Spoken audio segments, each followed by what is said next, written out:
এইভাবে crispy fish ফ্রাইটা একবার বানিয়ে দেখুন, খেতে কিন্তু খুব টেস্টি হয়।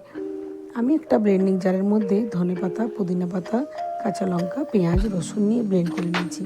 তারপর কিছু বেসিক মশলা যেমন জিরে গুঁড়ো, ধনে গুঁড়ো, হলুদ গুঁড়ো, লবণ দিয়ে একটা পেস্ট বানিয়ে নিয়েছি, আর সেটা মাছের গায়ে ভালোভাবে মাখিয়ে নিচ্ছি।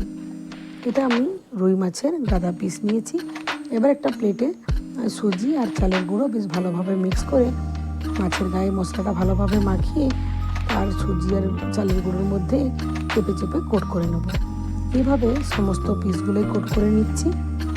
এদিকে একটা ফ্রাইং প্যানের মধ্যে সরষের তেল দিয়ে দিয়েছি, তাতে মাছগুলো লো মিডিয়াম হিট করে একটু সময় ধরে ভেজে নেব। যেহেতু এগুলো সি ফিশ নয়, তাই ভিতর পর্যন্ত ভালোভাবে তৈরি হতে একটু সময় নেবে, কিন্তু লো মিডিয়াম হিট করে ভাজবেন, বেশ ক্রিস্পি হবে, খেতেও কিন্তু অনেক সুস্বাদু হয়। একবার ট্রাই করুন।